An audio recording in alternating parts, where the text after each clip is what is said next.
इस श्रावण के सोमवारी के दिन जो हम व्रत करते हैं, साधना करते हैं, उपास करते हैं, अर्चना करते हैं, पूरे वर्ष आप सोमवार का व्रत करते हैं कि नहीं करते वो पता नहीं, पर सावन के महीने में 4-5 जो भी सोमवार पड़ जाएं, अगर उस पर अगर आपने व्रत कर लिया, व्रत को धारण कर लिया या शिवालय के जाकर भगवान शंकर की आराधना कर ली, तो पूरे वर्ष के सोमवार का फल सावन के महीने के 5 या 4 सोमवार में प्राप्त होगा। श्रावण के सोमवार की इतनी महत्वता है।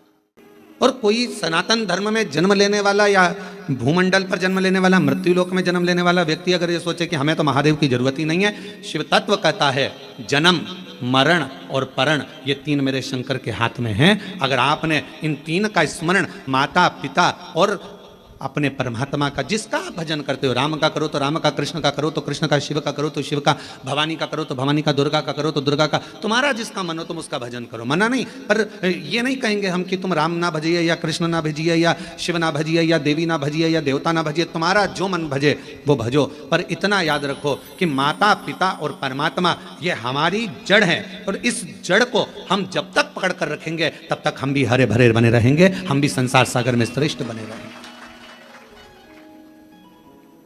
और शंभो शरणे पड़ी मांगू घड़ी रे घड़ी, दुख काटो दया करी दर्शन। साथ में बोला करो, ये मत सोचो कि अपन कम है, बड़े आनंद के साथ बोला करो। शंभु शरणे पड़ी मांगू घड़ी रे घड़ी, दुख काटो दया करीन दर्शन। ओ शंभु शरण पड़ी मांगू घड़ी रे घड़ी, दुख काटो दया करीन दर्शन। अगर ये 3 माता, पिता, परमात्मा वो जड़ हैं जिनको पकड़कर हम अपनी जिंदगी को सही जी सकते हैं। एक माता का संग हो, और देखो कहीं ना कहीं देवादिदेव महादेव की कृपा तुम लोगों पर है तो सही।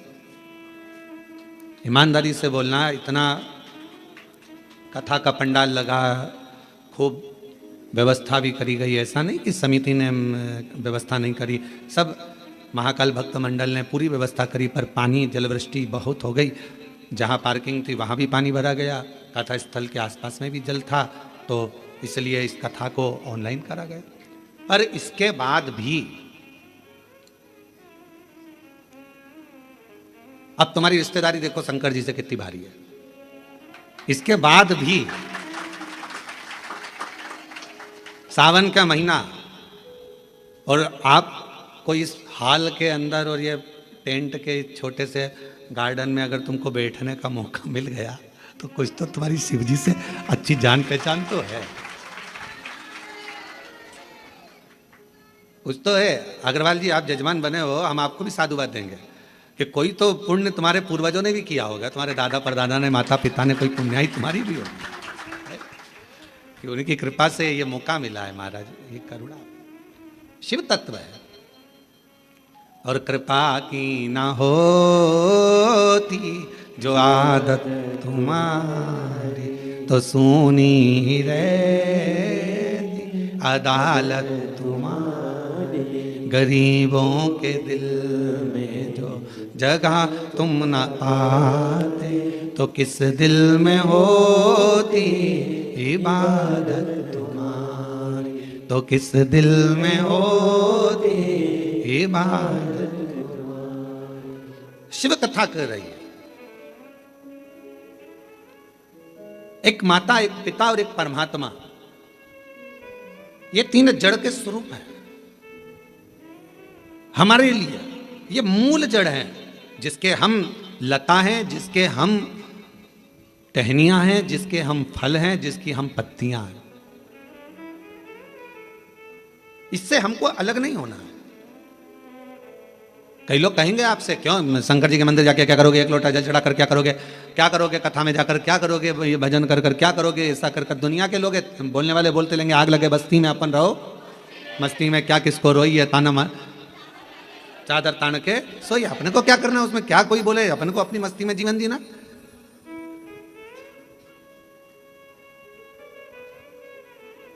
शिव कथा कर रही है, शिलाद नाम के मुनि ने तप किया, साधना करी। और क्यों करी? केवल संतान की प्राप्ति के लिए, क्योंकि शिलाद के यहां संतान नहीं थी, शिलाद के यहां कोई औलाद नहीं थी, शिलाद मुनि जी के यहां कोई औलाद नहीं, संतान नहीं। जब संतान का सुख नहीं होता तो व्यक्ति ना जाने कहां कहां जाता। और ऐसा नहीं केवल संतान के लिए जाता, अगर उसके घर में थोड़ी सी तकलीफ आ गई तो भी वो 10 जगह जाएगा, अगर थोड़ा सा कष्ट आ गया तो भी वो 10 जगह जाएगा, अगर उसको कोई परेशानी आ गई तो भी वो जाएगा। वो जाता रहता है, सब दूर भटकता रहता है, यहाँ वहाँ जहाँ तहाँ सब दूर जाएगा। पर शिव महापुराण की कथा कहती है, जब दुनिया में सारे रास्ते बंद हो जाएं, सारी दुनिया में तुम धक्के खाकर आ जाओ, सब जगह से होकर आ जाओ, और आखिरी तक भी अगर तुम्हारा कार्य ना हो, तब एक बार मेरे शंकर के मंदिर में एक लोटा जल चढ़ाना प्रारंभ कर दो, आपके मार्ग खुलना, रास्ते खुलना प्रारंभ हो जाए। बोल बम का नारा है, फिर मार्ग खुलना प्रारंभ, रास्ते खुलना प्रारंभ। एक लोटा जल हमारा जो हम शिव को चढ़ाते हैं वो हमारा कल बदल देता है, हमारा मार्ग सुलभ कर देता है। शिलाद मुनि के यहां संतान का सुख नहीं, बहुत दुखी है। और फिर निवेदन करें, भगवान से प्रार्थना करा करो, भगवान औलाद देना मना नहीं, पर संस्कारवान देना। दूसरी, भगवान औलाद देना, संस्कारवान देना और स्वस्थ देना। एक माँ की दशा क्या होती है, बच्चे को जन्म देने के बाद उस माँ से पूछा जाए, जिस माता की औलाद में अगर थोड़ा सा भी कोई तकलीफ आती है तो माँ का कलेजा हिल जाता है। जितना माँ रोती है शायद दुनिया में कोई ना रोता हो। माँ माँ भोले बाबा, मेरे शंभू, मेरे त्रिकालदर्शी, मेरे कैलाशी अविनाशी, अगर मुझे औलाद देना तो 2 बातों का स्मरण रखना। एक, उसको स्वस्थ देना, अच्छी उम्र देना, और दूसरा उसमें संस्कार। और कैसे संस्कार हो? शिव महापुराण की कथा कहती है, अगर माता पिता सत्संग में डूबे हैं, माता पिता संकीर्तन में डूबे हैं, माता पिता शिव भक्ति में डूबे हैं, माता पिता यदि भगवत स्मरण में डूबे हैं, तो ऐसी कृपा करना कि हमारी औलाद भी भगवान शिव की आराधना करे, भगवान का भजन करे, सत्संग करे, कीर्तन करे, नाम जाप करे, स्मरण करे। हाँ, हमें दुनिया को दिखाने के लिए नहीं, अपनी अलमस्ती के लिए, अपने आनंद के लिए, अपनी आत्म शांति के लिए, अपने चिदानंद के लिए, अपने मन के लिए करे। अभी आप कथा किसके लिए सुन रहे हो? तो कहा कोई कोई माता बैठी होगी अपने बेटे के लिए कथा सुन रही होगी, कोई अपने पति के लिए सुन रही होगी, कोई अपने पत्नी के लिए सुन रहा होगा, कोई अपने रिश्तेदार के लिए सुन रहा होगा, कोई के यहाँ धन की कमी होगी, कोई वैभव की कमी होगी, कोई संपदा की कमी होगी, कोई संतान की कमी होगी, और कोई कोई ऐसा भी होगा जिसको मन में होगा अपने कोरबा में कथा चल रही है, बस कथा हो रही है, कुछ भी हो जाए, एक दिन, एक क्षण, एक पल बस दर्शन हो जाए, कथा तो अपनी जगह पर है, पर कैसे ना कैसे परमात्मा की अविरल भक्ति प्राप्त हो जाए। और वो टीवी के माध्यम से भी अगर आपको हो रही है, हम तो कोरबा वासियों को कहेंगे ये आपके भाग्य हैं जो कथा कोरबा से ही ऑनलाइन हो रही है, तो अपने घरों में रहकर टीवी के सामने भी बैठकर अगर कथा सुन रहे हो तो उसका एक आनंद है।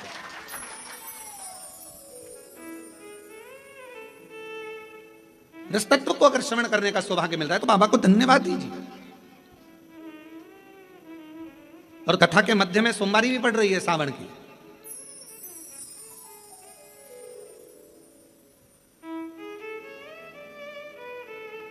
कोई ना कोई अभिलाषा, और शिव महापुराण की कथा कहती है अगर कोई अभिलाषा नहीं भी है, और हम जब बाबा के चरणों में बैठकर जाकर बोलते हैं भोला सब दुख,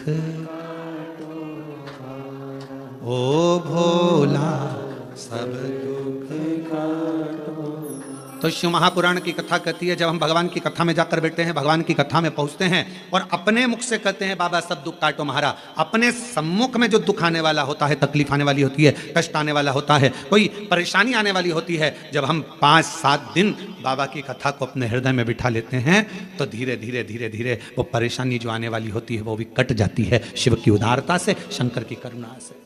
शिलाद मुनि के जीवन में यह घटा है।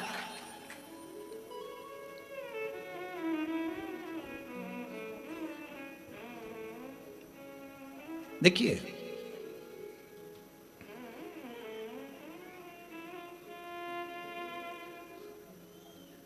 शिलाद मुनि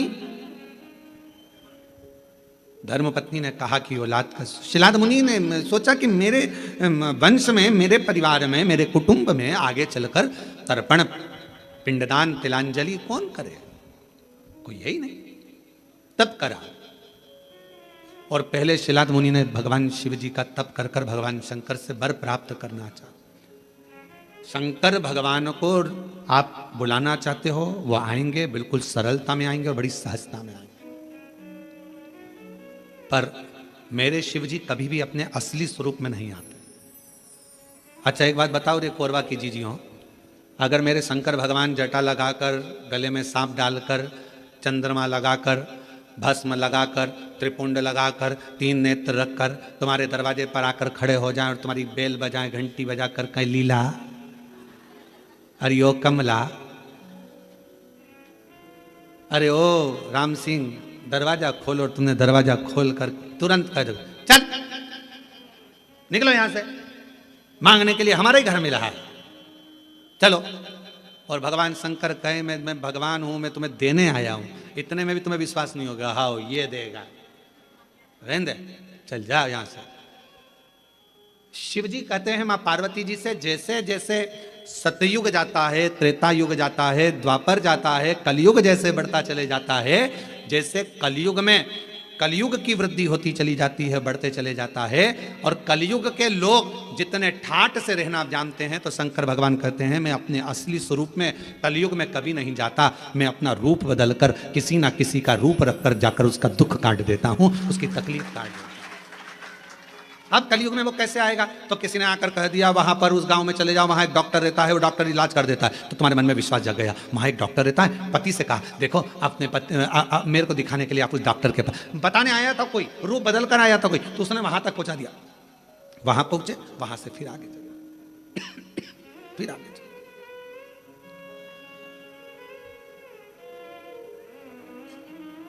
कोई मार्ग बताने वाला। आज से शिव महापुराण की कथा आपने जब से सुनना चालू करी है, कोई ने 5 साल, कोई ने 4 साल, कोई ने 8 साल, कोई ने 10 साल, कोई ने 15 साल, जितने साल से आप सुन रहे हो, पहले आप कथा सुनते थे, पर ऐसा नहीं कि नहीं सुनते थे, पर शिव पुराण नहीं सुन पाते थे। शिव महापुराण की कथा जब से आपने सुनना चालू करी, ईमानदारी से अपने हृदय पर विचार कर कर बताना, क्या हम लोग जानते थे कि शिवजी पर 1 लोटा जल चढ़ाने का इतना फल हो सकता है, बेलपत्र खाने का इतना फल हो सकता है कि कैंसर जैसी बीमारी हो, थायराइड हो, बीपी हो, शुगर हो, लीवर किडनी की प्रॉब्लम हो, वो भी समाप्त हो जाती है। कभी ऐसा विचार करा था कि इतना फल एक बेलपत्र में, क्या इतना फल श्री शिवाय नमस्तुभ्यम में, क्या इतना फल हो सकता है? और अभी तो कितना सुंदर है सावन का महीना, और वो महीना जो भगवान शंकर को सबसे ज्यादा प्रिय है, बहुत प्रिय। कारण मां सती, मां उमा, मां कात्यायनी, मां कुष्मांडा, मां स्कंदा, मां महागौरी, जितनी जितनी माता पूर्व में हुई हैं, जो शिव जी के साथ में ब्याही हैं, शिव को जिन्होंने अपना बना लिया था, उन सभी माताओं ने सावन के महीने में शंकर भगवान को प्राप्त किया था, और शिव जी ने सावन के महीने में ही उनको अपना बना लिया था। और ये बात भगवान शिव ने स्वयं कही, स्वयं भगवान शंकर स्वयं नंदी से ये बात कहते हैं, नंदी मुझे श्रावण अति प्रिय है। नंदी ने पूछा क्यों, तो कहा इस श्रावण के महीने में मेरी अर्धांगिनियां मुझे भजती थी, उनको मैंने स्वीकार किया था, और यही सावन के महीने में चराचर जीव, आप देखिएगा गर्मी के समय में छोटे छोटे जो जीव जंतु सब, जितनी गर्मी पड़ती है सब मर जाते हैं। बोलो मरते कि नहीं मरते? अभी बारिश चालू हो गई, बारिश चालू हो गई तो तुम्हारे घर में ऐसे बारीक बारीक नए नए डिजाइन के कीड़े मिलेंगे, और तुम सब टेंशन में रहती हो उस कीड़े के चक्कर में, वो घुस गया, वो वहां से आ गया, ये छोटा सा, इतनी डिजाइन का, उनकी पीठ का कलर अलग देख लो, उनके पंख का कलर अलग देख लो, उनकी इल्लियों को, छोटी छोटी इल्लियों को अलग से देख लो, केचुआ देख लो, केचुआ की भी वैरायटी अलग है, कोई सफेद केचुआ, कोई काला केचुआ, कोई गुलाबी केचुआ, कोई कत्था, कितनी डिजाइन। 83,99,999 योनियां और उसमें आखिरी योनि ये 84 लाखवीं मनुष्य की योनि। अब इतनी योनियां, और तुम्हारे घर में भी आसपास तुम देखना कितनी सारी योनियों को देख लोगे, चीटा को, और चीटे की भी एक डिजाइन आ जाती है। सावन में आते आते चीटे में भी पर आ जाते हैं। अब तुमने देखा कि नहीं देखा वो हमको नहीं मालूम भैया, देखा है तुम लोगों ने? और जितने आस्था चैनल पर सुन रहा है, सावन में चीटे में भी पर आ जाते हैं। मक्खियों की डिजाइन बदल जाती है। जिस मक्खी को एक बार भगाओगे भग जाती थी, सावन में इतनी अड़ीली हो जाती है कि आके मुंह पे बैठेगी, नाक पे बैठे, उसको भगा के ले जा, भाग भाग भाग। मक्खियां भी इतनी अड़ीली हो जाती है कि वो हटती नहीं है। क्यों? इतनी अकड़ कहां से मक्खी में आ गई, चीटे में पर कहां से आ गए, और इतना ठाट इन कीड़ों में कहां से आ गया कि हर किसी के घर में घुस जाते हैं। तो शिव महापुराण की कथा कहती है, चराचर अचर जीव जंतु पशु पक्षी सबको मालूम है सावन का महीना चल रहा है, हमारे बाबा का महीना चल रहा है जो करुणा करने वाले, ये उनको भी ज्ञान है। उसको पशुपति नाथ कहते हैं, उसको भी मालूम है। अब जरा विचार करिए, जिस चीटे में कभी पर नहीं आते वो चीटे में सावन में पर आ जाते हैं। जब चीटे को पर दे सकता है तो सावन में एक लोटा जल चढ़ाने वाले को भी मेरा बाबा उड़ा तो सकता है, आगे बढ़ा तो सकता है, उन्नति की ओर ले जा तो सकता है। वो शिव तत्व है। और तेरी कृपा बिना न हिले एक भी अणु, लेते हैं श्वास तेरी कृपा से तनु। बखान क्या करूं मैं राखों के ढेर का, चपटी भभूत में खजाना कुबेर का। हे गंगाधार मुक्ति द्वार ओंकार तू, भोले ओंकार तू, आयो शरण तिहार शंभु तार तार तू। भगवान शिव। अब गर्मी आई, गर्मी में पूरे जीव मर गए, गर्मी में सब सूख गया, कीड़े मकोड़े मर गए गर्मी की तपन के कारण। पर सावन का एक महीना जिसमें भगवान सबको फलना फूलना सब कुछ, पत्तियां भी फूलती हैं, फूल भी फूलते हैं, डालियां भी फूलती हैं, पशु पक्षी जानवर जलचर थलचर सब फूलते हैं। श्रावण शिव को प्रिय है। और क्या कहा मेरे भोले बाबा ने नंदी से, ए नंदी, श्रावण का महीना हो, शिव तत्व की प्राप्ति को करने के लिए अगर कोई संसार का मानव मुझे पुकारता है, भजता है, शिव कथा कहती है, शिव जी कहते हैं नंदी से, उस जीव का कल्याण करने के लिए मैं स्वयं उसके द्वार तक पहुंच जाता हूं और उसका उद्धार कर देता हूं, उद्धार कर देता हूं। पर किसका चित्त लगे? सावन में भी कई लोग ऐसे हैं जिनका चित्त नहीं लग पाएगा, क्योंकि सावन का महीना होता है तो कमाई के स्रोत भी ज्यादा हो जाते हैं। जीजियों की साड़ियां बिकने लगती हैं, फैशन का सामान बिकने लगता है, पर्स मोबाइल बिकने लगता है, सामान बिकने लगता है, क्योंकि उस समय व्यापार भी बढ़ता है। व्यापार इसलिए बढ़ता है क्योंकि भगवान भी चाहता है कि तेरा मन मुझसे हट जाए, व्यापार में लग जाए। क्योंकि भगवान को मालूम, हमने पहले भी कथा में कहा है, बच्चे को माँ गोदी में तभी तक रखती है जब बच्चा खिलौने से नहीं खेलता, खिलौने से खेलने लगेगा माँ नीचे उतार देगी। उसी तरह भगवान तुमको अपने पास जब तक बुलाता है, जब तक तुम्हें अपना बनाकर रखता है, और भगवान देख लेता है कि अब धीरे धीरे मेरे को इसको धन देना है, वैभव देना है, ये खिलौने से खेलना चालू करेगा, गाड़ी लाएगा, घोड़ा लाएगा, मकान बनाएगा, फर्नीचर बनाएगा, उसमें लग जाएगा तो मेरे मंदिर आना छोड़ देगा। और मंदिर आना छोड़ दिया तो एक दिन मुझे धीरे धीरे, मैंने एक बार इसकी यहाँ वो पहले की माताएं, पुरानी माताएं क्या करती थी, मिर्ची बारिश के पहले भर के रख लेती थी, धनिया बारिश के पहले भर के रख लेती थी, हल्दी बारिश के पहले भर के रख लेती थी, अनाज बारिश के पहले भर के रख ले, क्योंकि 4 महीना खाएंगे खत्म हो जाएगा, अगले महीने में फिर 4 महीने बाद ले आएंगे। उसी तरह भगवान तुम्हें एक बार का विभव दे देता है, एक बार का धन दे देता है, एक बार की दौलत दे देता है, फिर लोग उसको भोगने लगते हैं, और भोगते भोगते आखिरी में एक दिन ऐसा आता है कि डब्बा खाली हो जाता है, डब्बा खाली होता है, फिर रोने बैठ जाता है, तकलीफ आई, फिर लोटा लेकर भागता है। शिव जी कहते हैं जो मेरे मंदिर में, मेरी कथा में, मेरे रस तत्व में हमेशा एक जैसा लगा रहता है, उसकी जिंदगी को भी मैं हमेशा उन्नति की ओर बढ़ाते बढ़ाते अग्रणता में लेकर चले जाता, फिर उसको डाउन नहीं करने देता, उसको नीचे नहीं आने देता। जैसे श्रावण महीने में चढ़ाए गए कनेर के फूल, दुर्वा, और हम सबसे कहेंगे, अब मान लो यदि कोई विशेष कोर्ट का केस चल रहा हो, कोई कोर्ट में कोई बातें चल रही हो, अदालत आदि में कोई कार्रवाई चल रही हो, कोई फाइल प्रशासनिक अधिकारियों के पास फंस गई हो और कुछ ना कुछ उसमें अपने को लगता है कि तकलीफ का प्रसंग है, तो हम कहेंगे शिव की आराधना करो, सत्यता पर जियो, और साथ में 5 दुर्वा, 1 कनेर का फूल पीला, 1 पीला कनेर, 5 दुर्वा, 5 बेलपत्र लेकर शिव जी के मंदिर में जाकर शिवलिंग पर समर्पित कर कर 2 लोटा जल सावन के महीने में उसी पर बेलपत्र कनेर के फूल पर चढ़ाइए। देवाधिदेव महादेव की कृपा होगी। ज़्यादा से ज़्यादा 6 महीना 7 महीना, इससे ज़्यादा निर्णय आप ही के पक्ष में आएगा और शिव की कृपा से। और इसमें एक बात और स्मरण रखें, जैसे कोई की प्रॉपर्टी है, कोई की जमीन है और वो जमीन तुम्हारी कोई ने कब्जा कर लिया, तुम्हारा नाम नहीं हो पाई, या कोई उसमें लफड़ा हो गया या तकलीफ आ गई और पैसा उसमें अटक गया, उसके लिए भी कनेर का पुष्प श्रावण महीने के जितने सोमवार आते हैं, रविवारी, सोमवारी और भोमवारी, कौन कौन से बार हो गए? रविवार, सोमवार और मंगलवार, 3 बार।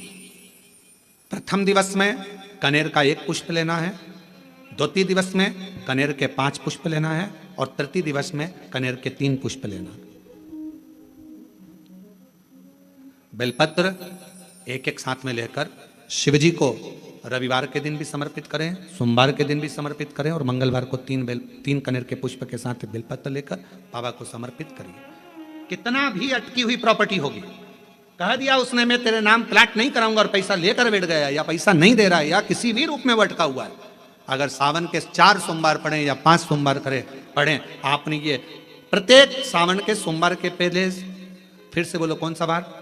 रविवार, सोमवार और मंगलवार, ये 3 बार का क्रम अगर प्रत्येक सोमवार के पहले और बाद में कर लिया तो आपको उसे प्रॉपर्टी, उस व्यक्ति को तुम्हें देना ही पड़ेगी, छोड़ना ही पड़ेगी। उसको खुद अपने आप में बेचैनी होने लगेगी, मुझे बुलाएगा, आपको जाना नहीं पड़ेगा, खुद बस फोन लगाया आपने, भैया हमारा करा दो, हमारा करा दो, 2 बार 3 बार अगर बोला, चौथी बार वो खुद बुलाएगा, बेचैनी बढ़ेगी। मेरा बाबा उसको खुद खल बुला देता। शिव शिव है, उसको कहते सत्यम शिवम सुन, शंकर शंकर, वो नित्य कृपा करने वाला, नित्य कृपा। और सावन का महीना 1 लोटा नहीं, कितना?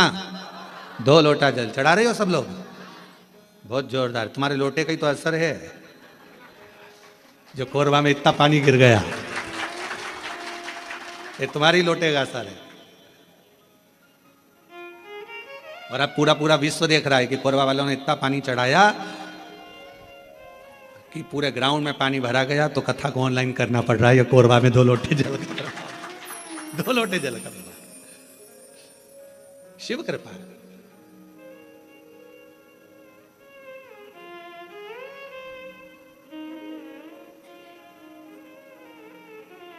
पर जितने लोग कोरबा में जो कथा सुन रहे होंगे ना टीवी पे ऑनलाइन, वो सब सिर पे पल्लू ले लेके आपस में बात तो कर रही होंगी, कौन कौन बैठा है, कौन कौन बैठा है, सबके चिंतन में फंसा।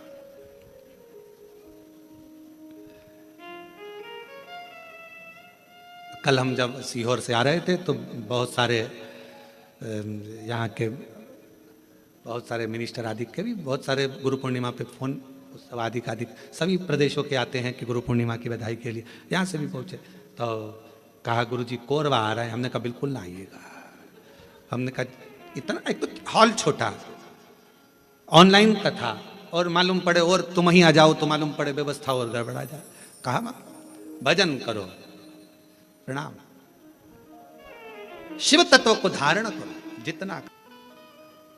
परीक्षा शिवजी बहुत लेते हैं, बहुत।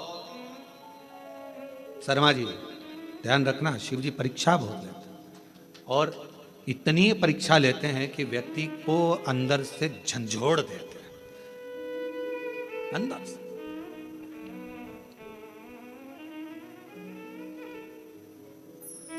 पर यदि आपकी विश्वास और दृढ़ता है, भरोसा है, और फिर कह रहे हैं ये ऑनलाइन कथा होती तो सीहोर से होती, आपका विश्वास था, आपकी दृढ़ता थी, और समिति ने सोच लिया था, तो ये कथा कोरबा से यहाँ ऑनलाइन हो रही। कि आवाज वॉल्यूम को तेज कर कर, दुकानों पर मोबाइल रखकर, और अपने घर को पंडाल बनाकर शिव तत्व को सावन के महीने में इस पवित्र कथा का लाभ ले रहा है। ये भाव से श्रवण, हृदय से। शिव पुराण कह रही है, भगवान शंकर की पवित्र कथा कर रही है, शिव तत्व कह रहा, शिव महापुराण की कथा कहती है, भगवान शंकर का चरित्र कहता है। शिलाद मुनि ने विचार करा कि मैं भगवान से पुत्र मांग रहा हूं, संतान मांग रहा हूं, पर बाबा तो आते नहीं। आए मेरे भोलेनाथ, कभी बच्चे का रूप लेकर आ गए, कभी वृद्ध का रूप लेकर आ गए। शिलाद मुनि की पूर्ण परीक्षा ली, पूर्ण परीक्षा।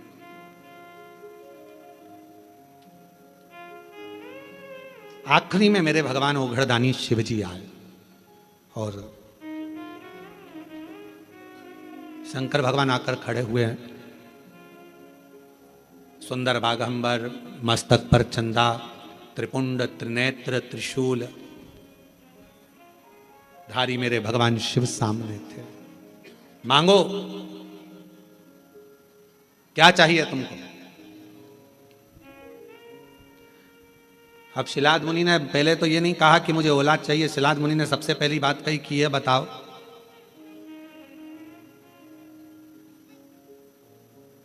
मुझे पुकारते पुकारते इतना समय हो गया, आप अब आ रहे हो? और ये आपका भी प्रश्न है। जल चढ़ाते चढ़ाते वो कहते ना, तुम्हें पुकारते पूरी रात हो गई, तुम्हें पुकारते पूरी रात हो गई, मेरे शिव आए ना और सुबह हो गई।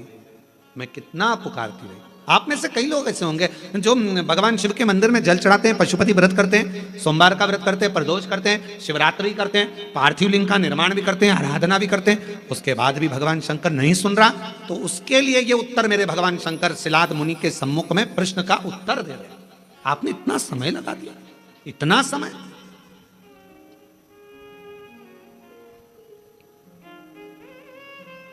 कितने साल पहले ली थी कथा? 2 साल पहले कथा ली थी। अब जरा विचार करिएगा, 2 साल पहले कथा ली और 2 साल से तैयारी में लगे होगे, और 2 साल से तैयारी में लगे होगे और कितना कितना परीक्षा करते करते करते करते आखिरी में भी वो कथा होते होते और ऑनलाइन हो रही है। तो जरा विचार करिएगा, थोड़ा सोचिएगा कि शिवजी या तो कुछ बाबा देवाधिदेव महादेव की जैसी मर्जी, और कहीं ना कहीं प्रभु कृपा। हर चीज में अच्छा सोचो। मेरे शंकर ने कुछ अच्छा सोचा होगा, मेरे शिवजी ने कुछ अच्छा विचार करा होगा, कुछ अच्छा विचार करा होगा। भगवान शंकर ने यह भी सोचा होगा कि तुम कथा तो करा पाओगे, पर वहां बैठने की तुम्हारे पास समय नहीं मिल पाएगा, क्योंकि हमको मालूम था कोरबा इस क्षेत्र में कथा भी हुई नहीं है। अगर हो जाती तो कोरबा में से ट्रैफिक को निकालने के लिए कम से कम पूरा 18 घंटे लग जाते। ये भी पक्की बात थी,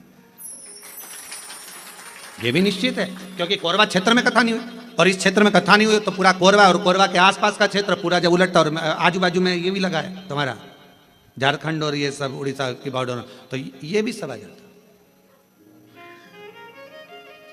कथा नहीं सुन पाते तुम, हो सकता है व्यस्तताओं में लगे रहते, पर शिवजी ने विचार करा, तूने 2 साल दाढ़ी नहीं बनाई, 2 साल बाल ना कटाए, 2 साल तक तू तप साधना करता रहा, तो मेरे शंकर भगवान ने सोचा जब इतना तूने करा है तो कथा भी दिल लगाकर एक जगह पर बैठकर श्रवण कर, सुनो, धारण करो।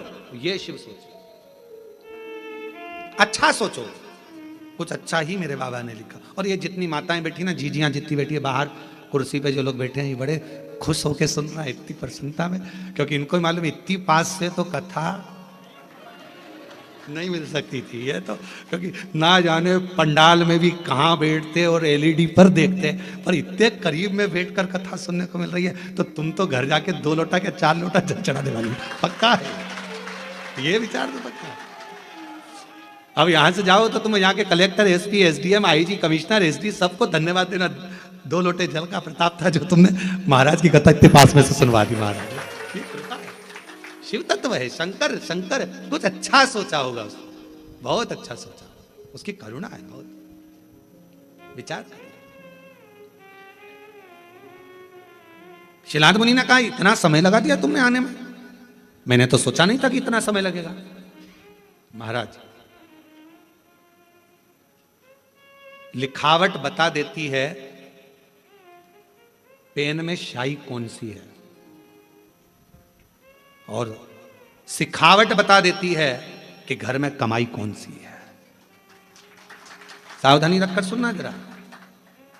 घर की कमाई और पेन की स्याही, ये दोनों हमारे सामने जरूर आती है। एक घर की कमाई और पेन की स्याही, ये दोनों हमारे सामने जरूर आती है।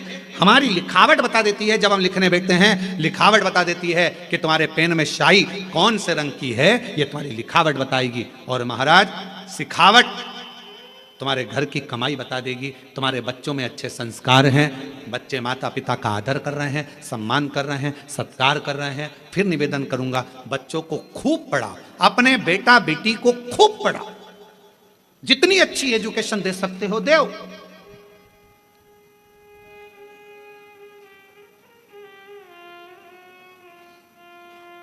खूब पढ़ाओ, पर बच्चों को पढ़ाने के साथ में संस्कारों में भी ढालो। ज्यादा पढ़ने के बाद बच्चे आपको खुद, जिन बच्चों को आपने पढ़ाया अगर उनमें संस्कार नहीं होंगे तो वो बच्चे धीरे धीरे आपको बेवकूफ समझने लगेंगे। मम्मी तुम्हें अकल नहीं है, तुम चुप रहो। पापा अपने ऑफिस में ये बात बताना, हमको मत बताओ। हमने कई लोगों को देखा है, बड़े बड़े पद अधिकारियों को देखा है, जिनकी सत्ता पूरे ऑफिस में चलती है पर घर में औलाद से हार जाते हैं, घर में औलाद से हार जाते हैं। हमने बड़े बड़े, हमारा तो सब दूर जाना है, सब दूर से मिलना है, सबसे मिलना होता है, सबके पास जाना होता है। बड़े बड़े अधिकारी बहुत ऊंची पोस्ट पर हैं, बहुत ऊंचे पद पर हैं, जिनकी धाक सब दूर चलती है, पर रिटायरमेंट होने के बाद वो बाप भी आंख में से आंसू बहा कर कहता है कि मैंने बच्चों को पढ़ाया, खूब ऊंचे पद पर पहुंचाया, खूब एजुकेशन में पैसा लगाया, पर मेरे बच्चों को मैं संस्कार देना भूल गया। वो बच्चे आज मुझे सिखाते हैं, चुप रहो, ज्यादा मत बोलो, अपना अब हम नहीं सुन सकते, अब शांति रख लो। ये बच्चे कहते हैं, ये बच्चे कहते हैं। हमने पढ़ाया, एजुकेशन दो, अपने बच्चों को खूब पढ़ाओ, खूब विद्यादान कराओ, खूब अच्छा पढ़ाओ। जितने आस्था चैनल पर कथा सुन रहे हैं मैं सबसे निवेदन करूंगा, जितने फेसबुक यूट्यूब पर कथा सुन रहे हैं उनसे भी कहूंगा, अपने बेटा बेटी को तुम्हारी सामर्थ्यता से ज्यादा पढ़ाओ, अच्छी एजुकेशन कराओ, और एजुकेशन के साथ संस्कार जरूर देना, अपने घर के संस्कार देना जरूरी है। बच्चे तुमको पढ़ लिखने के बाद ये ना समझे कि मेरे माँ बाप बेवकूफ हैं। पढ़ाओ, खूब पढ़ाओ, पर बच्चे जब ऊंची आवाज में बात करने लगे, पापा चुप रहो, मम्मी तुम मेरे से फालतू बात मत करा करो, तुम्हें अकल नहीं है, तुम चुप रहो। बच्चे जब व्यर्थ की बातें बोलने लगे तो समझ लेना पढ़ाई तो कराई तुमने, एजुकेशन तो कराया, पर संस्कारों से वंचित कर दिया। संस्कारों से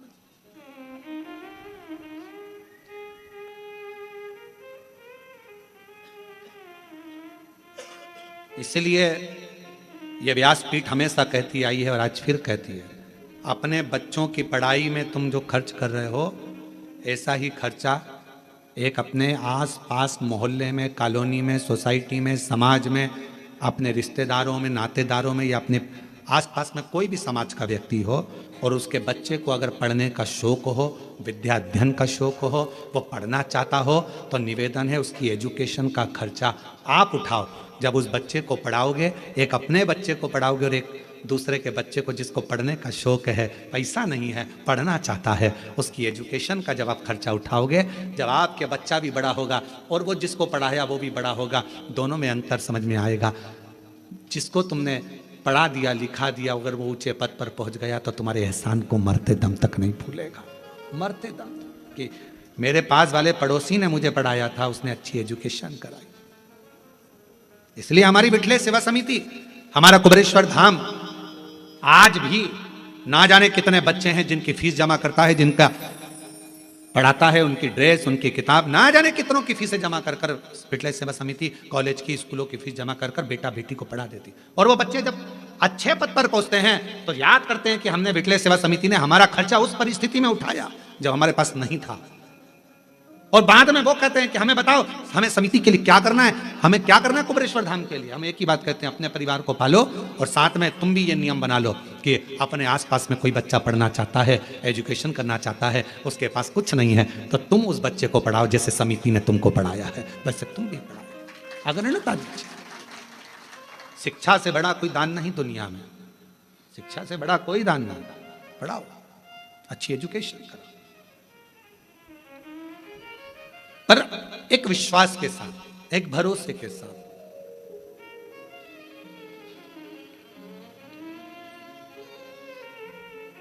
जब हम एकाग्र चित्त से बैठकर भगवान शिव की अविरल भक्ति को धारण करें, विश्वास के साथ स्मरण करें, शिव तत्व क्यों ना मिले।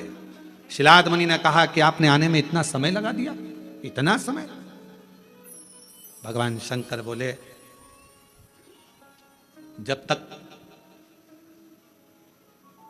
तेरा भाग्य प्रबल ना हो, जब तक तेरे कर्म की प्रधानता ना हो, तब तक मैं समय पर आकर देता भी नहीं। और मेरी जीजियों जीजाओं, व्रत करते करते बहुत समय हो गया और भगवान नहीं सुन रहा है तो समझ लेना थोड़ी फाइल मोटी है, समय लग रहा है, लगने दो, होने दो, अपना कर्म करते जाना है।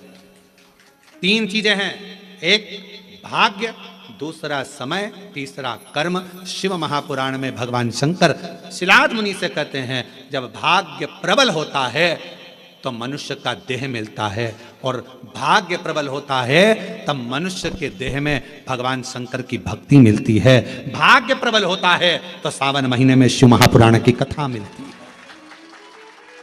यह भाग्य की प्रबलता है। हम आपको बार बार देखकर धन्यवाद दे रहे हैं, गजब की किस्मत पाई है जो सावन महीने में शिव पुराण की कथा इतनी अड़चनों के बाद भी श्रवण कर रहे हैं कोरबा में। ये बड़ा आश्चर्य वाली बात है। आप लोगों के लिए बड़े सरल बात होगी, पर हमारे लिए तो बहुत आश्चर्य की बात है, बहुत आश्चर्य। शिव तत्व, भाग्य की बात होती है तो मानव की देह मिलती है, सौभाग्य की बात होती है मानव की देह में भगवान शंकर की भक्ति मिलती है, और हजारों लाख गुना सौभाग्य प्रबल होता है। कोई अपने पूर्वजों का, माता पिता की पुण्याई होती है, तब जाकर हम शिव महापुराण की कथा श्रावण के महीने में बैठकर श्रवण कर पाते हैं। यह पुण्याई की बात, शिव तत्व की कृपा, भगवान शंकर की कृपा। पर बैठकर भगवान शिव जी से अपने मन का भाव कहिए, दिल से प्रार्थना करिए, विनय करिए, निवेदन करिए। भाव से विनय करें, प्रार्थना करें, निवेदन करें।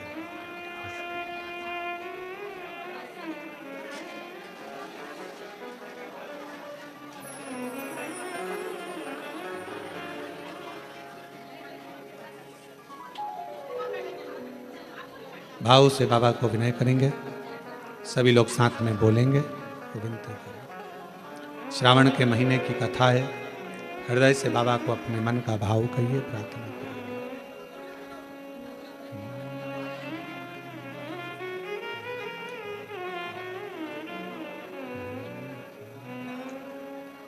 श्री शिवाय नमस्तुभ्यं, श्री शिवाय नमस्तुभ्यं, श्री शिवाय नमस्तुभ्यं, श्री शिवाय नमस्तुभ्यं, श्री शिवाय नमस्तुभ्यं।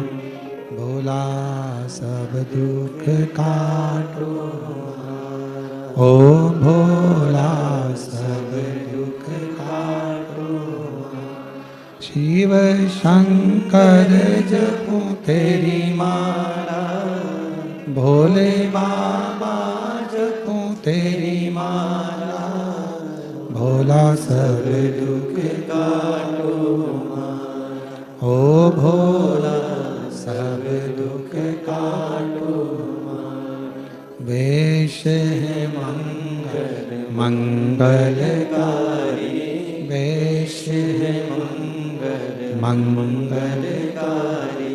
शमशान वासी हमारा, शमशान वासी हमारा। ओ भोला सब दुख काटो, ओ भोला सब दुख काटो।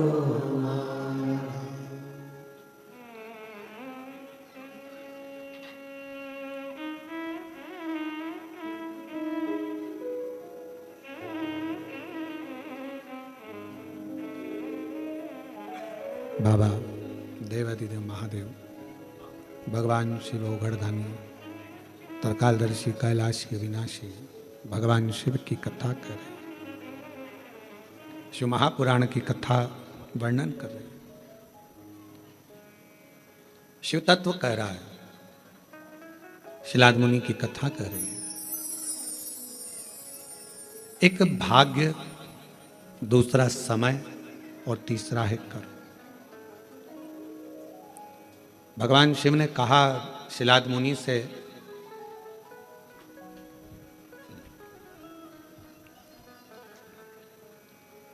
हो सकता है कि तुम्हें कुछ प्राप्त करने में समय ज्यादा लगा हो, पर यह निश्चित है समय ज्यादा लगने पर भी यदि कुछ अच्छा मिल रहा है तो शिव की कृपा से वो अटल रहने वाला, हमेशा रहने वाला मिल रहा है।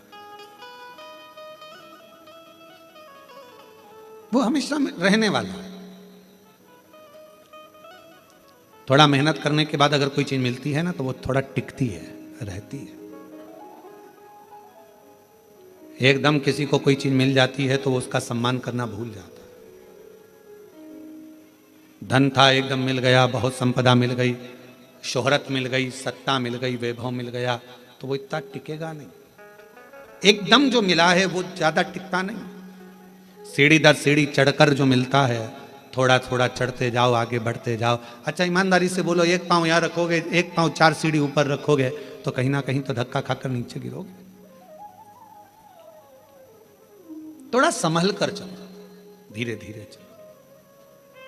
अगर वैष्णो देवी का दर्शन करने गए हो, डोंगरगढ़ वाली माता का दर्शन करने गए हो, विंध्याचल दर्शन करने के लिए गए हो, या अपने यहाँ कोरबा में भी कोई आसपास में देवी धाम, शिव धाम कोई ऊंचाई पर होगा, एक रास्ता जाता है घूमकर फिरकर, थोड़ा दूरी से आराम से चढ़ना है, और एक रास्ता जाता है सीढ़ी सीढ़ी सीढ़ी सीढ़ी। और एक व्यक्ति वो होता है जो पहाड़ पकड़ा, यह पकड़ा, वो पकड़ा और चढ़कर फिर आगे बढ़ा। तो कौन सा रास्ता ठीक है? थोड़ा दूरी का, धीरे से आराम से चढ़कर पहुंचोगे आगे बढ़ोगे तो जरूर थोड़ा समय जरूर लगेगा, परंतु आप अपनी मंजिल तक पहुंचोगे और थोड़ा ठहरोगे। शिलाद मुनि से भगवान शिव ने कहा, शिलाद तुम को देने के लिए मैं आने में समय लग गया, उस समय का इंतजार करो। पर क्यों समय लगा? क्योंकि तुमने अभी तक जो करा था उसमें मेरी तप साधना में कोई कमी रह गई होगी, कोई कर्म ऐसा नहीं कर पाए जिसके बल पर मैं आ नहीं पाया। अगर भरोसा पक्का होता है तो शिव मिलते। एक पत्र आया अभी बाहर से ला कर दिया। मेरा नाम प्रशांत गुप्ता है, जमनी पाली एनटीपीसी कोरबा से हूं मैं। कहीं बैठी हैं आप ही हैं? किसी के कहने पर जो 15 दिन मिले थे उसका 1 हफ्ता विचार करा गया कि शिव पर आश्रित हुआ जाए। जब बहुत सारे लोग कहते हैं कि सियोर वाला महाराज कहता है कि 1 लोटा जल सारी समस्या का हल है, हम लोग इतना विश्वास नहीं करते थे, पर आपके वचन पर किसी के कहने पर विश्वास किया।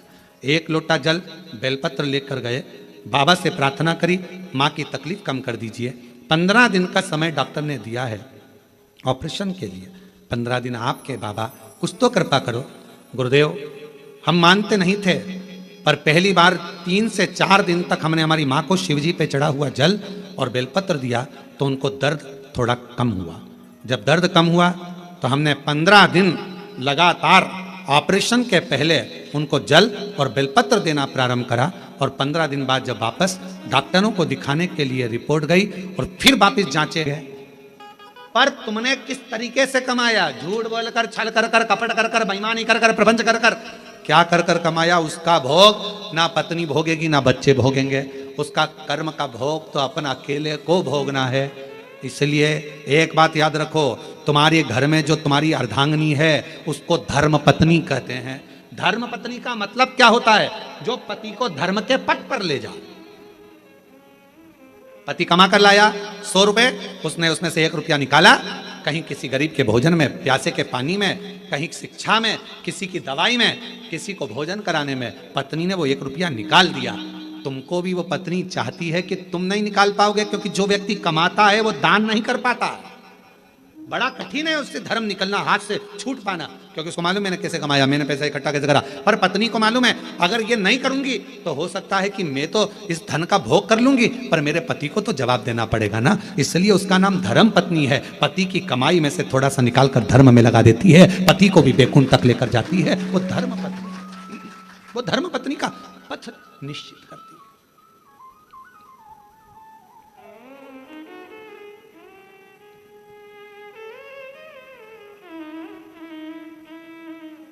सलाह देती है अच्छी। कई कई लोग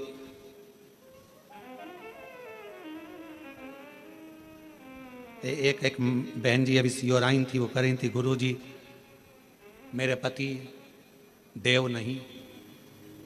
तो मैंने कहा तुम्हारे पति देव नहीं तो कौन है? तो कहा मेरे पति देव नहीं महादेव है। फिर मैंने पूछा देव नहीं महादेव है इसका मतलब क्या है? तो कहा देव हमेशा शांत रहते हैं और महादेव कभी कभी तांडव दिखा देते हैं। तो मेरे पति देव नहीं महादेव है। इनको थोड़ी देर में तो एकदम आएंगे तो शांत रहेंगे, कमरे में बैठेंगे भी मौन रहेंगे, थोड़ी देर चुप रहने के बाद थोड़ा सा भी गड़बड़ दिखा तो इन्होंने सोने से पहले भी बोला, हाल में गए चिल्लाया, इधर उसको चिल्लाया, बच्चों को चिल्लाया, पत्नी को चिल्लाया, तांडव दिखा। तो मेरे पति लोगों के पति देव हो सकते हैं पर मेरे पति देव अधिदेव थोड़ी देर में तांडव दिखा देते। फिर पति पास में खड़ा था, उसने हाथ जोड़कर कहा गुरुजी मेरी पत्नी पत्नी नहीं है, मेरी पत्नी धर्म पत्नी है। मैंने पूछा क्यों? मैं कभी सीहोर नहीं आता पर ये मुझे पकड़कर सीहोर तक लेकर आ गई, ये धर्म पत्नी ये लेकर आई है मुझे धर्म के पथ पर जो तुम्हें लेकर जाए। धर्म के पथ। ये पत्र अग्रवाल जी की धर्म पत्नी ने लिखा। मैं लता अग्रवाल, आपने लिखा है? जी जी अच्छा खड़े हो जाओ। मैं लता अग्रवाल पति भरत कुमार अग्रवाल कोरबा के निवासी हूँ, प्रणाम करती हूँ। गुरुजी हम नहीं जानते थे कि एक लोटा जल का महत्व क्या होता है, हम नहीं जानते थे कि पशुपति व्रत कैसे करना, हम नहीं जानते थे कि शिव की आराधना कैसी करना। पर आज लोगों को अगर शिव मंदिर से और भगवान शंकर की भक्ति से जोड़ा है तो आपने जोड़ दिया, शिव पुराण ने जोड़ दिया। गुरुदेव लोग हार्ट सीट पर बैठकर केबीसी में करोड़ों रुपए जीत कर अपने आप को किस्मत वाला समझते होंगे, पर आज हम कोरबा वासी आपकी कथा में ऑनलाइन बैठकर भी हम अपने आप को किस्मत वाला समझते हैं। भाग्यशाली ये शिव की उदारता। बहन धन्यवाद बहुत बहुत अच्छे पत्र लिखने के लिए। और आपने लिखा आप हमेशा मुस्कुराते रहें, केवल एक ही युग में नहीं शताब्दियों में कथा श्रवण कराते रहें। ये स्नेह है आप लोगों का। बैठिए। शिव तत्व है, शंकर जी की अविरल भक्ति हमें सीखने को मिलती है। एक धर्म पत्नी का फर्ज है, धर्म पत्नी का लक्षण है। धर्म पत्नी का फर्ज होता है पति को धर्म का पथ दिखा देना, पति को धर्म का मार्ग दिखा देना, धर्म पथ की ओर लेकर जाना। शिलाद मुनि ने पूछा कि आपने आने में देर लगा दी। शिव जी ने कहा 3 चीजें हैं, भाग्य, समय और कर्म।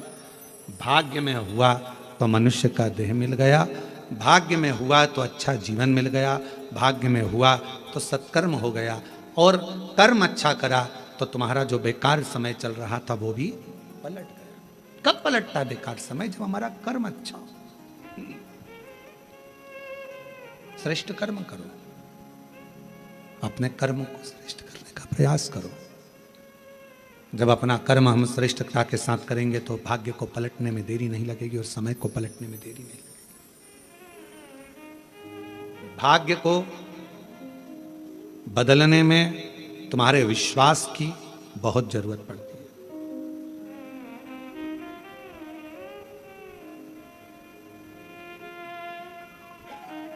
पांच चीजें प्रारब्ध से प्राप्त होती है। पूर्व में जो तुमने अच्छा करा होगा तो 5 चीजें मिलती है। पहले नंबर पर धन तुम्हारा पूर्व में किए गए पुण्य से मिल जाता है, प्रारब्ध से मिल जाता है। दूसरे नंबर पर है सत्ता।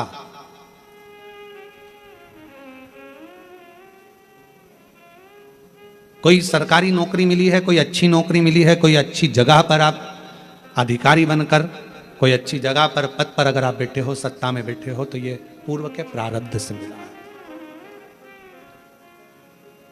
तीसरे नंबर पर है सिंहासन।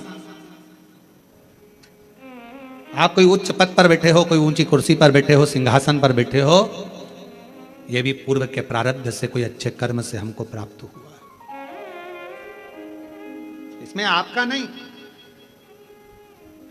धन मिला पूर्व के फल अनुसार, सत्ता मिली पूर्व के फल अनुसार, सिंहासन मिला पूर्व के फल अनुसार, चौथी चीज कही मकान, दुकान और प्रॉपर्टी, जमीन, ये भी आपके प्रारब्ध से, पूर्व के कर्म के अनुसार मिलती है। कभी कभी किसी व्यक्ति का प्रारब्ध नहीं रहता, उसका पूर्व का कर्म नहीं रहता। पिताजी के पास में करोड़ों, 5 एकड़ जमीन वहां, 10 एकड़ जमीन वहां, 15 एकड़ जमीन वहां, 25 एकड़ जमीन वहां, बड़ा बड़ा बंगला, बड़ी बड़ी प्रॉपर्टी, और बच्चे का प्रारब्ध नहीं है, किस्मत नहीं है, तो वो बड़ा होते होते उसकी पूरी प्रॉपर्टी बर्बाद हो जाती है। मकान, दुकान, बंगला सब समाप्त हो जाता है। और ये आप अपने आसपास के मोहल्ले में, क्षेत्र में, कॉलोनी में, रिश्तेदारों में, नातोदारों में देख सकते हो। अगर प्रारब्ध में नहीं है तो वो बर्बाद हो जाएगा, मिलेगा ही नहीं। बाप ने भले जोड़ी हो, पिता ने भले जोड़ी हो, और अगर तुम्हारे प्रारब्ध में है, तुम्हारे किस्मत में है, तुम्हारे पूर्व के कर्म तुमने करा है, तो 1 प्लाट नहीं, 2 प्लाट नहीं, मकान नहीं, दुकान नहीं, सब कुछ बढ़ता चले जाएगा। भरे तुम्हारे पास में धन है कि नहीं है, पर धीरे धीरे संपदा, प्रॉपर्टी, दुकान, मकान, ये सब बढ़ेगा। ये प्रारब्ध से। और 5वें नंबर पर कहा कि वो प्रारब्ध से मिलता है, पूर्व के कर्म से मिलता है। क्या? तो कहा भगवान का संग, सत्संग, शिव महापुराण की कथा और ईश्वर का संग। यदि आप शिव जी के मंदिर जा रहे हो, शिव महापुराण की कथा सुन रहे हो, भगवान का भजन कर रहे हो, भगवान से जुड़े हुए हो, तो ये तुम्हारा आज का नहीं, पूर्व का कोई प्रारब्ध कर्म होगा, जिसके कारण परमात्मा ने अपने से जोड़े। इस कलिकाल में किसको फुर्सत, किसको फुर्सत? आपके पास भी समय नहीं है। आप लोग वो तो यहाँ आए हो, मन है कि हमें कथा सुनना है, सावन के महीने की कथा सुनना है। आपके पूर्व का कोई प्रारब्ध होगा, आपके पूर्व का कोई कर्म होगा, कोई पूर्व का कर्म होगा, अच्छा होगा, कोई पूर्व में कोई प्रारब्ध तुम्हारा अच्छा होगा। इसलिए भगवान के सत्संग से, कथा से, स्मरण से तुम जुड़े हुए हो। 5 चीजें प्रारब्ध से मिलती हैं, पूर्व कर्म से मिलती है। बोलते जाओ। पहले नंबर पर धन, दूसरे नंबर पर सत्ता, तीसरे नंबर पर सिंहासन, चौथे नंबर पर दुकान, मकान, प्रॉपर्टी, और 5वें नंबर पर ईश्वर का संग, सत्संग। ये पूर्व का होगा तो मिलेगा, पूर्व का नहीं है तो तुम 50 बार विचार कर लो तो भी तुम सत्संग तक, कथा तक, भगवान तक नहीं पहुंच सकते। बहुत मुश्किल।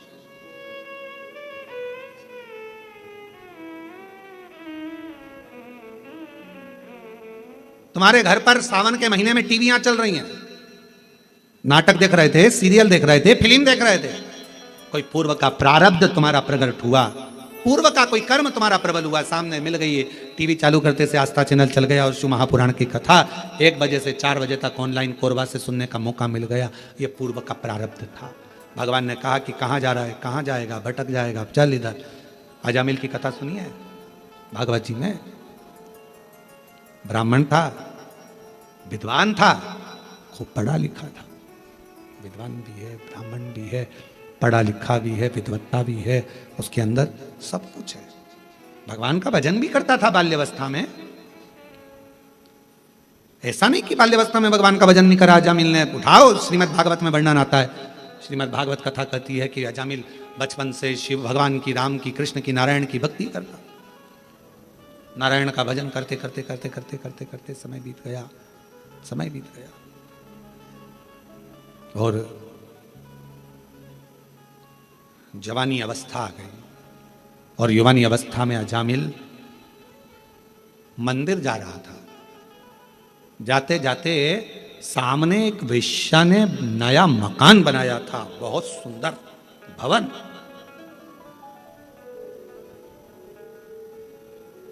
ध्यान गया। अब दिक्कत इस बात की है, अगर अजामिल स्त्री होता तो बात दूसरी थी कि ध्यान भटक जाए। एक बहुत शातिर चोर था, बहुत शातिर, उसको पकड़ना बहुत कठिन था, बहुत कठिन।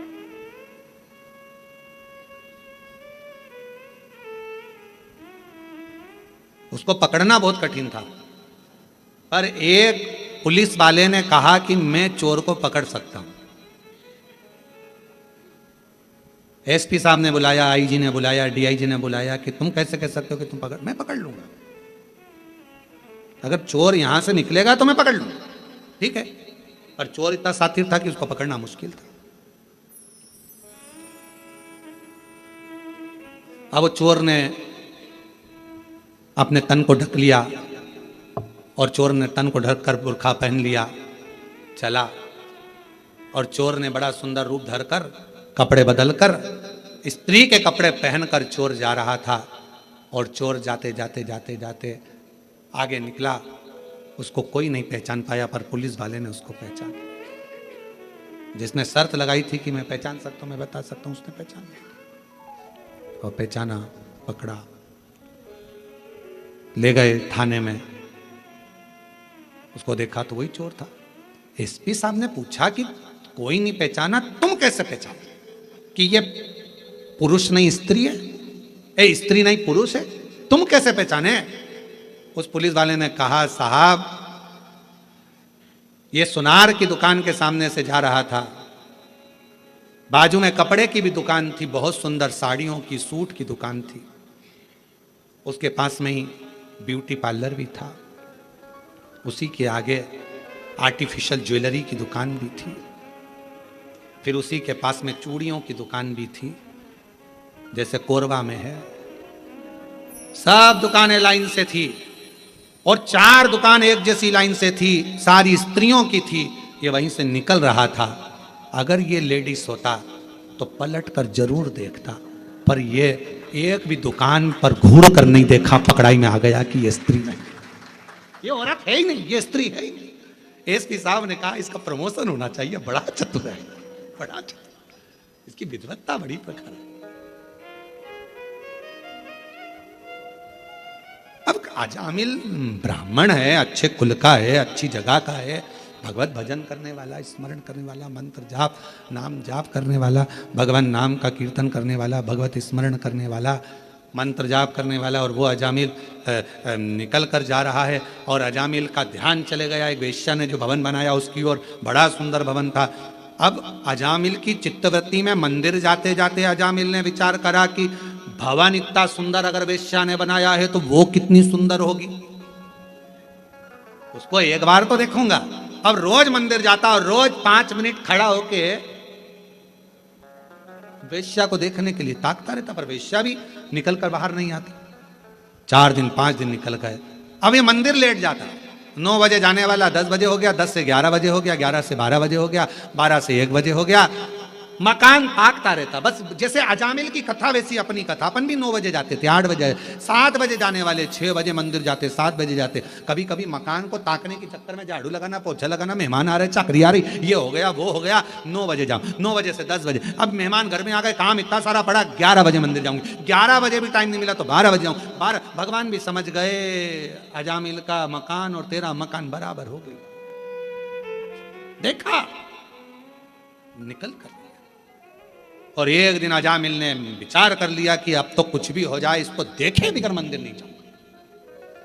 भगवान मन में सोचे, इतनी जिद तू मुझे देखने की पकड़ लेता तो वो वेश्या का मकान जैसा 4 बंगला मैं तेरा बना देता, पर तूने मुझसे नैन नहीं मिलाए, दूसरे से मिलाने की चाह रखी है।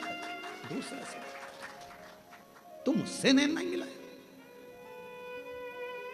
प्यार करो तो ऐसा करो, उससे करो जो मोबाइल का बैलेंस तो डलवा दे।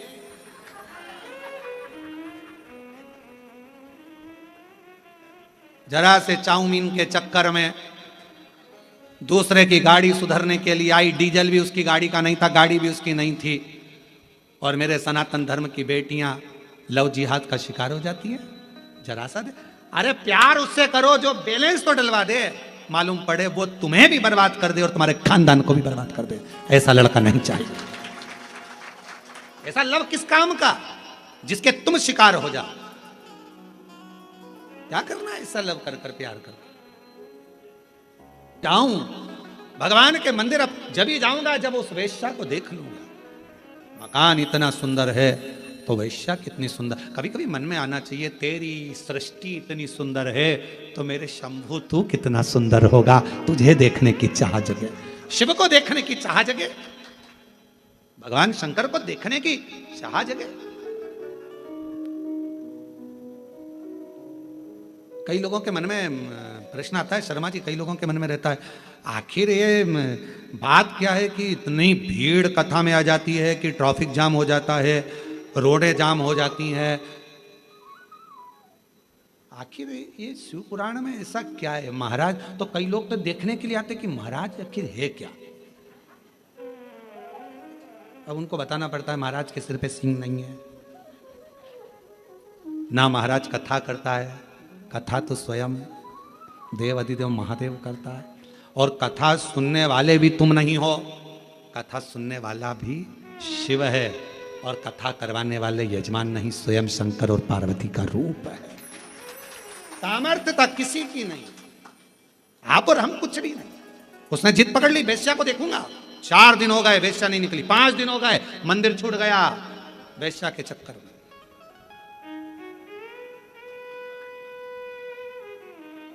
होता है कई बार घर में धन रखा रहे, पैसा रखा रहे, तो घर में धन पैसा रखा रहता है तो कोई लोग बोल के, मम्मी घर छोड़ के मत जाना, थोड़ा सामान पड़ा हुआ है। पापा घर छोड़कर, बेचारे पापा रोज मंदिर जाते थे, वो धन के चक्कर में जाऊंगा। लोग कह रहे क्यों मंदिर नहीं आ रहा, आऊंगा, थोड़ा बच्चे बाहर गए हैं घूमने फिरने के लिए, गोवा गए हैं। अच्छा तो मंदिर कब, जब वो आ जाएंगे, घर सूना छोड़कर कैसे आऊं थोड़ा सा। अब एक बार अगर देख लूं, 4 दिन निकल गए वेश्या नहीं दिखी, 5 दिन निकल गए वेश्या नहीं दिखी, 6 दिन निकल गए, 10 दिन निकल गए वेश्या बाहर नहीं निकली, 15 दिन निकल गए वेश्या नहीं निकली, मंदिर ही नहीं जाता। 1 महीने के बाद वेश्या अपने कक्ष से छत के ऊपर आई। इस अजामिल ने उस वेश्या को देखा और मन में सोचा कितनी सुंदर है, इसको तो मैं अपनी अर्धांगिनी बनाऊंगा, पत्नी। वैश्या का संग कर लिया। अब मंदिर नहीं जाता, अब तो वैश्या हमेशा फूल लेके मंदिर जाता, तब फूल लेके वैश्या।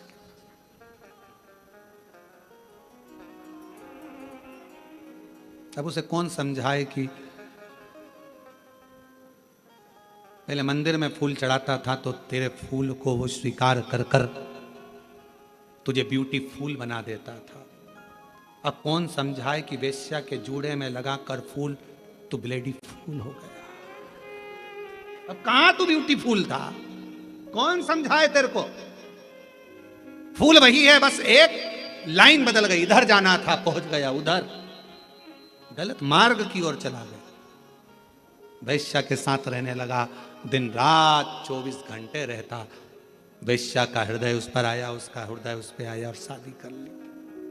अच्छा शादी हो भी गई, बच्चे भी हो गए, पर एक दिन देवताओं की मीटिंग हुई तो भगवान शंकर जी ने कहा भगवान विष्णु से, तुम्हारा भक्त देखो कहाँ चले गया।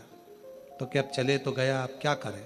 शंकर भगवान कहने लगे, अपनी औलाद अगर गलत मार्ग में पड़ जाती है तो माता पिता उसका संग नहीं छोड़ देते, उसको वापस मार्ग पर लाने के लिए माता पिता कुछ ना कुछ जरूर करते। तो हम क्या करें। शंकर भगवान ने कहा, इसके घर में 4थे नंबर का लड़का होगा, गर्भ में बच्चा है, चलो अपन उसके दरवाजे पर चलते हैं। भगवान संत का रूप रखकर अजामिल के दरवाजे पर आ गए, दरवाजा बजाया, ब्राह्मण देवता दरवाजा खोलो। अजामिल ने दरवाजा खोला, कहा मैं ब्राह्मण तो हूं पर मैंने वेश्या से शादी करी है, इसलिए लोग मेरे घर में नहीं आते, ब्राह्मण संत मेरे यहाँ नहीं आते। तुम क्या चाहते हो। हमें भोजन करना है, भूख लगी है, तुम्हारे गांव में कोई ब्राह्मण का घर नहीं है, भोजन तुम्हारे यहीं करेंगे। मेरी पत्नी वेश्या है, कोई बात नहीं, तेरे से शादी कर कर वो भी ब्राह्मणी हो गई, तू तो भोजन बनवा, मुझे भोजन करना। अजामिल कहने लगे, भोजन तो करा दूंगा, मना नहीं है, पर दक्षिणा नहीं दूंगा 1 रुपया भी। शंकर भगवान मुस्कुराकर भगवान विष्णु की ओर देखकर बोले, दक्षिणा की चाह तो हमको है ही नहीं, और दक्षिणा रखने के लिए हमारे पास जेब भी नहीं है, हम तो कर्पूर गौरम कर्णावतारम संसार सारम, हमें नहीं चाहिए। फिर सोच लो दक्षिणा नहीं दूंगा, हाँ मत देना, चल भोजन करा। अजामिल ने अंदर पत्नी को आवाज लगाई, भोजन बनाओ, ब्राह्मण संत आए हैं, भोजन करेंगे। संत भोजन करे, जैसे भोजन कर लिया, भोजन करते से उठ के पेट पे हाथ फेर के शंकर भगवान बोले, अब दक्षिणा दो। इतने में अजामिल बोले, मैंने पहले ही किया था, मैं दक्षिणा नहीं दूंगा। शंकर भगवान मन में संत के वेश में बोले भैया दक्षिणा बिना तो भोजन लगेगा नहीं, भोजन हम बिना दक्षिणा के तो जाएंगे ही नहीं, क्या दक्षिणा चाहिए? शंकर भगवान मुस्कुरा कर बोले तेरी पत्नी के गर्भ में बच्चा है, दक्षिणा में बस हमें इतना सा चाहिए कि बच्चा जन्म लेना, इसका तू नाम जो रखेगा नाम नारायण रख देना, और कुछ भी दक्षिणा में नहीं चाहिए, केवल नाम नारायण रख दे और कुछ नहीं चाहिए। अजामिल हंसकर बोला इतनी सी दक्षिणा ठीक है, नाम रखता कुछ भी रखता, नारायण रख दो, नारायण नाम रख दिया। देखो भगवान को बदलना होता है तो कैसे बदलता है, नारायण नाम रख दिया, नारायण बड़े हो गए, समय आ गया बड़े, और जब नारायण बड़े हो गए समय आया,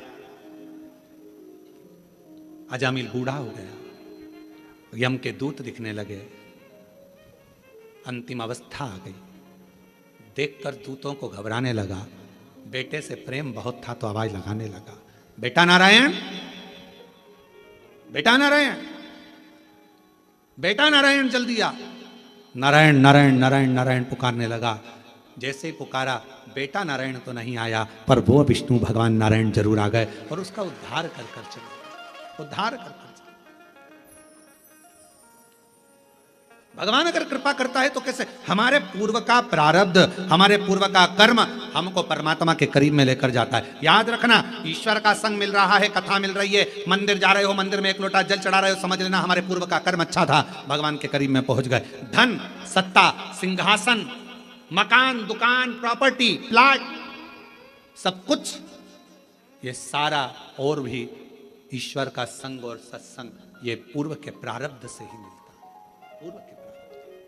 और कोई पिछले जन्म के अच्छे कर्म मुझे बाबा तेरा साथ मिला, कोई पिछले जन्म के अच्छे कर्म मुझे बाबा तेरा साथ। तो शिलाद मुनि ने कहा आने में इतनी देरी लगा दी। भगवान शिव कहने लगे समय, भाग्य और कर्म ये तीनों की श्रेष्ठता होती है तब शिव आते हैं। शंकर भगवान ने शिलाद मुनि को पुत्र होने का वर दे दिया, बेटा होने का वर दिया और कहा बेटा भी होगा तो मेरी सेवा करेगा, मेरे लिए जन्म लेगा, मेरा ही अंश होगा। शिलाद मुनि के यहाँ जो पुत्र ने जन्म लिया उसी का नाम नंदीश्वर हुआ, वही नंदी। श्रावण मास की यह पवित्र शिव महापुराण की कथा कर रही है। हमारे पूर्व का प्रारब्ध हमें भगवान के करीब में लेकर आता है। जैसे शिव महापुराण की कथा में देवराज नाम के ब्राह्मण का चरित्र आता है। देवराज नाम का ब्राह्मण चोरी करता, धन एकत्रित करता और चोरी का धन लेकर आखिरी में जब अंतिम समय आया तो वो चोरी का धन लेकर शिवालय तक पहुंच गया। क्यों? क्योंकि देवराज नाम के ब्राह्मण की जो मां थी, देवराज नाम के ब्राह्मण की जो माता थी वो शिव की उपासक थी, शिव की उपासक थी, शंकर की आराधना करती, शिव जी का प्रसाद लाती, प्रसाद लाकर देवराज को देती। प्रसाद की मूलता शंकर भगवान पर चढ़े हुए जल की मूलता, शंकर भगवान पे चढ़ी बेलपत्र की मूलता, शंकर भगवान को लगाए गए भोग प्रसाद की मूलता बहुत होती है महाराज। हमने कई बार देखा है कथाओं में, जब किसी का पत्र पढ़ते हैं और वो बेलपत्र लेकर जाता है ना, तो कई माताएं भाई उसका हाथ में जो बेलपत्र रहता है उसका भी प्रणाम करती हैं कि ये शंकर का प्रसाद जा रहा है। लोग उसको देखने के लिए तरसते हैं, दर्शन के लिए, प्रसाद जा रहा है, उसका भी स्पर्श कर लेते हैं, उसका भी स्पर्श। देवराज नाम का ब्राह्मण, उस देवराज नाम के ब्राह्मण का कोई पूर्व का प्रारब्ध जो उसकी माता, और आपसे भी निवेदन है, जैसे देवराज की माता रोज मंदिर जाती है, थोड़ा सा जल लाती है, छींटती है आंगन में, अपने भवन में थोड़ा सा जल लाकर सब बच्चों को देती है, नहीं पीते तो उनकी पानी, हम तो कहेंगे आपके बच्चे स्कूल जाते हैं, थोड़ा सा पानी आप अगर शिव जी पे चढ़ा हुआ जल लाते हो ना तो उसमें से 2 बूंद जल उसकी बोतल में भी डाल दिया करो, ऐसे नहीं पियेंगे तो ऐसे तो पियेंगे। अपने बच्चों को सतमार्गी बनाना है, हमें थोड़ा विवेक श्रेष्ठ करना है। एक छोटी सी गोली पेट के दर्द को ठीक कर देती है, एक छोटी सी गोली सिर के दर्द को ठीक कर देती है, तो एक बूंद जल शंकर का चढ़ा हुआ, एक बूंद जल अगर बच्चों को पिलाया जाए तो उसका भाग्य का भी श्रेष्ठता उत्पन्न कर देती है। एक, और ज्यादा नहीं तो सावन के महीने में तो नियम बनाओ, बच्चों को रोज मंदिर भेजो। जितने भी शिव भक्त कथा को सुन रहे हैं ऑनलाइन, शिव महापुराण की कथा को श्रवण कर रहे हैं, सावन के महीने में कोरबा से इस पवित्र कथा का लाभ ले रहे हो छत्तीसगढ़ से, तो निवेदन कहूंगा नियम बनाओ कि हम अपने बच्चों को मंदिर तक जरूर भेजें। श्रावण के महीने में शिव की आराधना में लगा जरूर ले। देवराज नाम का ब्राह्मण शिवालय में गया, चोरी का धन था, आवाज आ रही थी तेज, बाहर निकल कर आ गया, बेलपत्र के वृक्ष के नीचे बैठा और बैठने पर उसके प्राण छूट गए। प्राण छूटे तो वो भगवान शिव के धाम चले गया। क्यों? एक तो शिवालय, दूसरा शिव पुराण की कथा, तीसरा बेलपत्र की छाया, ये सब उसको मिल गया था। तो देव अधिदेव महादेव उसको नंदी में बिठा कर कैलाश धाम तक लेकर चले। ऐसी शिव महापुराण की महत्वता है, शिवधाम तक लेकर। और कोई पिछले जन्म के अच्छे कर्म मुझे बाबा तेरा साथ मिला, कोई पिछले जन्म के अच्छे कर्म मुझे बाबा तेरा साथ मिला। जहाँ सारी दुनिया झुकती है, जहाँ सारी दुनिया झुकती है, मुझे वो आली दरबार मिला, दरबार। पिछले जन्म का पुण्य था जो देवराज की गति सुधर गई। एक बिंदुक नाम का ब्राह्मण था, शास्त्र कहता है उसका भी कोई प्रारब्ध पूर्वक था, जो उसने प्रेत की योनि तो मिली पर शिव महापुराण की कथा से मुक्त हो गया। उसकी पत्नी बड़ी भटकी थी मार्ग से, फिर मार्ग पर आई। बिंदुक पानी में डूबकर मर गया। चंचुला काशी में गई और अपने प्राण त्यागे, शिवधाम में गई, पार्वती जी की सहेली बन गई। मौन रहती थी, बैठी रहती थी। जो पूछा पार्वती जी ने, क्या बात है, तू मौन रहती है, चुप रहती है, हुआ क्या? क्या हुआ? चंचुला ने कहा, पति का मोक्ष नहीं हुआ, वो प्रेत योनि में पड़ा हुआ। पार्वती जी ने कहा, उसके लिए शिव महापुराण की कथा करो। देव ऋषि नारद के पास गई तो नारद जी ने तुमरुका जी के पास भेज दिया। तुमरुका जी ने शिव महापुराण की कथा का रस तत्व ग्रहण कराया। भगवान शिव और पार्वती जी ईसर गोरा बनकर पधार रहे हैं। ईसर गोरा बनकर शिव और पार्वती ने यजमान पद ग्रहण कर कथा का लाभ लिया और स्वयं चंचुला देवी उस कथा का रस तत्व तुमरुका जी के मुख से श्रवण करती है। श्रावण के महीने में कोरबा छत्तीसगढ़ से ऑनलाइन शिव महापुराण की कथा चल रही है। 1 बजे से 4 बजे तक कथा का लाभ आस्था चैनल, सोशल मीडिया आदि पर श्रवण कर अपने जीवन को धन्य बनाएं और प्रेम से इस कथा को लाभान्वित हों और अपने जीवन को सार्थकता, आनंदता प्राप्त करें। ईसर जी गोरा जी का दर्शन किया, एक बार जोरदार ताली बजाकर ईसर गोरा जी का दर्शन भाव। ये कथा 18 जुलाई तक चलेगी। 6 अगस्त को सीहोर में बाबा की कावड़ रहेगी। कुबेरेश्वर धाम की प्रदोष की कावड़ सुबह 9 बजे सीहोर सीवन नदी से भरकर 11 किलोमीटर दूर कुबेरेश्वर धाम जाएगी। 30 जुलाई से 5 अगस्त तक शिव महापुराण की कथा जयंती स्टेडियम भिलाई छत्तीसगढ़ में बोलबम सेवा कल्याण समिति द्वारा होगी, जिसका लाभ भिलाई से होगा। बड़े आनंद के साथ जयंती स्टेडियम में रहकर वो कथा का लाभ लेंगे। आरती के नामों का स्मरण कर फिर आरती का क्रम प्रारंभ होगा।